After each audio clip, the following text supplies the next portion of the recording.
요즘 말씀 묵상을 하면서 안타까움이 참 많은 것 같습니다. 아하스 왕 때문입니다. 아하스 왕 때문에 마음이 아픈 이유는 아하스 왕이 우리와 너무도 참 많이 닮아 있기 때문입니다. 아하스 왕은 자신의 죄를 보지도 않고 하나님의 은혜도 인정하지 않고 돌이키지도 않습니다. 그 결과가 무엇입니까? 17절 에돔 사람들이 유다를 치고 백성들도 포로로 사로잡혀 갑니다. 18절 그 다음에는 블레셋이 쳐들어옵니다. 이전처럼 마을을 노략하고 돌아가는 것이 아니라 베스메스를 비롯한 11개의 도시와 주변 마을들을 점령하고 아예 거기서 눌러 살아버립니다. 아하스 왕은 하나님이 나한테 이럴 수는 없다라고 생각했을까요? 하나님이 너무하신다라고 생각했을까요? 하나님은 다른 사람은 다 그냥 넘어가는 것 같더만 왜 나만 가지고 이러시는 걸까라고 생각했을까요? 서운했을까요? 아니면 사춘기 아이들처럼 반항하는 거였을까요? 징계처럼 보이지만 조금 잘 들여다보면 하나님이 여전히 나를 포기하지 않으셨다는 사인일 수 있지 않을까요? 하나님은 여전히 나를 돌아오기 원하신다는 그분의 사인일 수 있지 않을까요? 하나님이 나를 돌이키기 원하시는 회개 사건으로 주신 기회가 아닐까요? 하나님을 찾으라고 주신 사건임에도 아하스 왕은 아스루 왕 디글랏 빌레셋을 찾아가고 맙니다. 디글랏 빌레셋의 뜻은 나의 소망은 에라사에게 있다라는 뜻입니다. 에라사는 아수르의 대표적인 우상인 니닙신을 말하는 것입니다. 니닙신이 나의 구주고 나의 주님이다 라는 뜻을 갖고 있는 이름이 디글랏 빌레셋입니다. 하지만 그 결과는 처참합니다. 20절 아수르 왕 디글랏 빌레셋이 그에게 이르렀으나 아하스에게 왔으나 아하스를 돕지 아니하고 오히려 공격했다라고 말씀합니다. 21절에는 아하스가 여호와의 전과 왕궁의 방백들의 집에서 재물을 가져다가 아수르 왕에게 주었지만 그에게는 아무런 유익이 없었다라고 말씀합니다. 유익, 에즈라는 돕는 자라는 뜻입니다.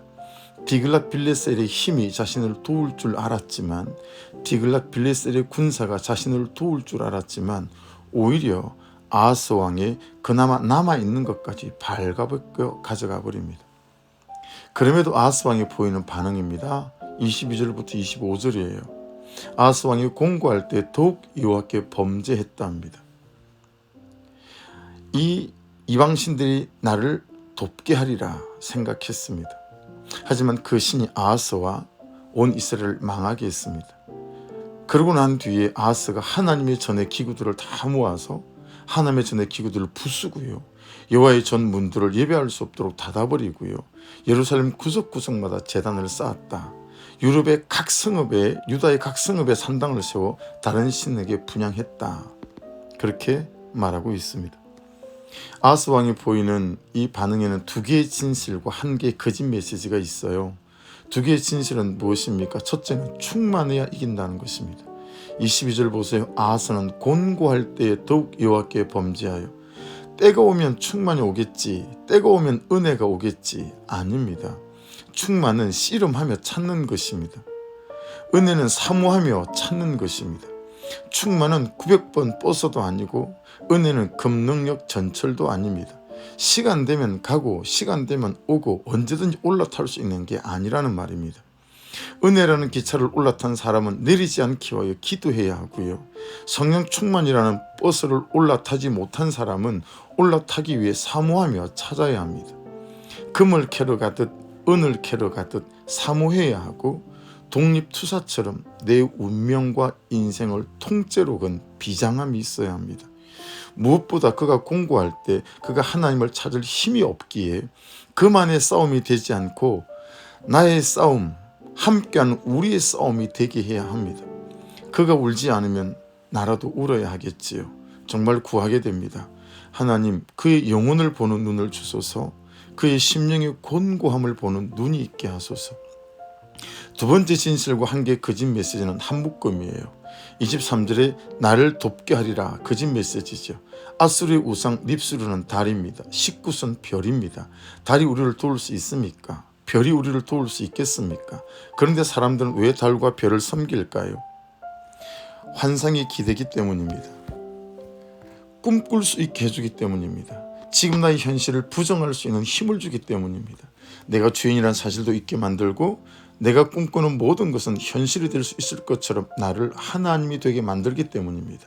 해서 사실은 달을 섬기고 별을 섬기는 것이 아니고 자신들의 정욕을 섬기고 자신들의 야망을 섬기는 것입니다. 해서 그 신이 아하스와 온 이스라엘을 망하게 하였더라는 진실입니다. 달을 믿고 별을 믿은 아하스와 온 이스라엘 백성들의 끝은 망함이었습니다. 더 가슴 아픈 대목은 이 이후에 아하스 왕이 보이는 반응이지요. 하나님의 전의 기구들을 부수고 하는 것이요.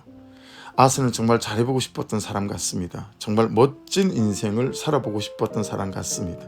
포기도 모르고 오뚜기 같습니다. 넘어지지 않습니다. 무슨 방법이든 다시 차단해서 다시 도전합니다. 성공에 대한 애착과 집착이 넘사벽입니다. 그래서 망했습니다. 하나님이 목적이 아닙니다. 성공이 목적이에요.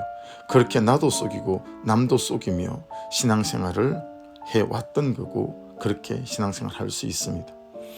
하지만 우리의 목적이 하나님이 되면, 잃어버린 영혼이 되면 우리의 모든 결핍은 하나님이 채워줄 줄로 믿습니다. 적용 질문입니다. 징계처럼 보이지만 잘 들여다보면 나를 포기하지 않으셨다는 사인 같은 사건이 있습니까? 두 번째, 정직하게 내 인생을 살리고 세우고 도울 것처럼 보이는 것은 무엇입니까? 세 번째, 공부할 때 무엇을 찾습니까? 마지막입니다. 충만해야 이깁니다. 충만하기 위하여 내가 해야 할 것은 무엇입니까?